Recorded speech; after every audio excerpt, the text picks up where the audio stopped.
Hi everyone, this is Pearl and welcome back to my channel. So over the last few weeks, I've been doing wear tests on powder foundation. And so today I wanted to do a wrap up of the 5 different powder foundations I did. So if you have oily skin, fine lines and wrinkles, or craters like me, and hyperpigmentation, and you want to know which would be the best powder foundation for you, then please keep on watching.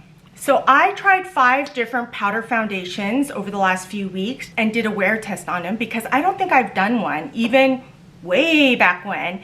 So I thought I would do a wear test, and I wanted to do a roundup of the powder foundations and recommend to you which was my favorite, one that wore the best, didn't settle into my fine lines and wrinkles, covered my hyperpigmentation, all of that good stuff. Okay, so I'm gonna go from my least favorite to my favorite. Coming in at number 5 is Estee Lauder Double Wear Stay in Place Matte Powder Foundation. Now, if you watched that video, you know I didn't get the right color. But if you did watch it, you'll see that as I was putting the powder foundation on, the color totally changed. It was like a WTF moment. I think I actually said that online. I'm not sure. But then I tried the other side of the applicator, and then it turned out really light. I felt like it was too cakey. It defined my pores. I mean, it was so bad. I'm not talking about just the color, but even how it felt on my face and how it applied. It was so bad that I immediately took off the makeup and I didn't even do a wear test. If I don't even like it when I first put it on, what's the point, right? So that is coming in at number 5, and I actually returned that. I don't typically like to return makeup, especially if I've used it, but this was so bad that I actually returned it, so that's why I don't have it. Coming in at number 4 is the Chanel Ultra Wear All Day Comfort Flawless Finish Compact Foundation. Now, when I was doing the wear test, and I don't know if I've ever done, I don't think I ever did a wear test on this before, so I didn't look as closely, but because I was doing a wear test, you know, and I was checking in, really looking at my face, seeing how it settled into my face or what it looked like, how it wore, all of that good stuff, I got a better, much better understanding of how it wears for me. So now remember, I did prep my face for all of these exactly the same way so that there would be no discrepancy based on how I prep my face. So keep that in mind.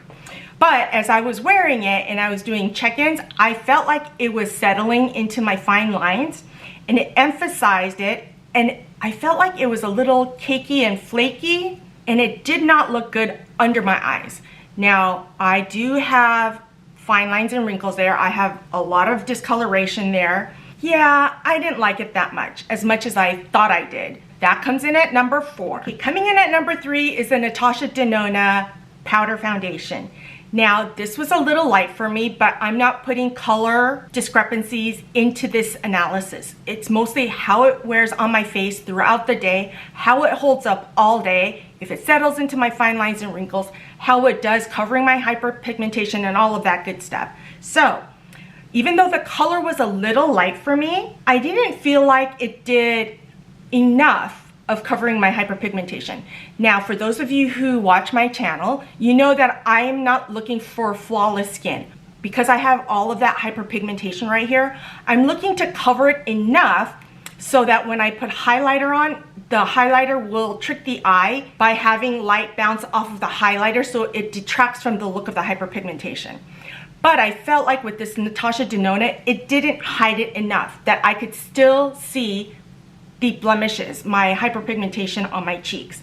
It did settle into my 11s right here, into the craters. I did see my pores, and they were a little more emphasized at the end of the day, but you could still see them when I first started, but they were a little more emphasized. And it did go a little bit into my fine lines and wrinkles, but that was only if I looked like really close with my glasses on. From me to the camera, like more than an arm's length, you would not be able to see, or I wouldn't be able to see because I don't have my glasses on. But I was able to see with my glasses on in a magnifying mirror that it did settle into my fine lines and wrinkles right there. So it's good. Especially, I bet if you have really good skin, it would be a good one to wear. But for someone like me who has hyperpigmentation, all these lines and wrinkles, it was okay.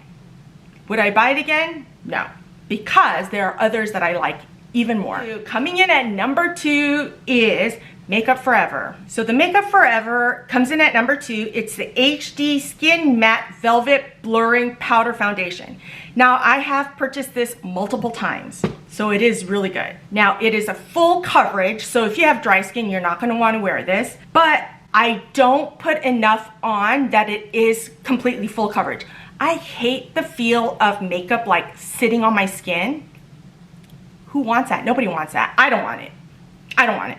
So I don't put enough that it's like a full coverage, but I do put enough to cover my hyperpigmentation. I did see at the end of the day that it went into my fine lines and wrinkles a little bit, but from person to person, you probably would not be able to see that, but it wore really well. But at the end of the day, I did notice that it did go into my fine lines and wrinkles. What I do know is that this is really, really good if you have oily skin, and it did a good job of hiding my hyperpigmentation with highlighter on. See? Like I have that on right now. So that is a good one. I would highly recommend that for people, especially if you have oily skin. But my top pick for powder foundation, anyone want to guess? Yes, it is the Dior Powder Foundation. This is called the Dior Forever Natural Velvet Matte Compact Foundation.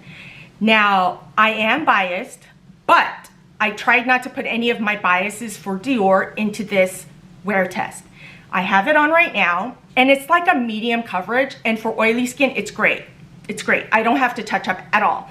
Although I will say that I do sometimes use the Color Science Mineral Sunscreen, but I did that with all of them because every time I get in the car or I walk my dog, I'm always applying sunscreen like nobody's business, because especially because of my hyperpigmentation. It had good coverage for me. It's what I'm wearing right now. And the pores looked exactly the same when I put them on, when I put the powder foundation on, as it did at the end of the day. Yes, I looked a little more shiny, but not so shiny that I felt like I always had to blot my face, because I used to carry those blotting papers everywhere. Thank goodness. The one good thing about menopause is that my face is not as oily as I used to be.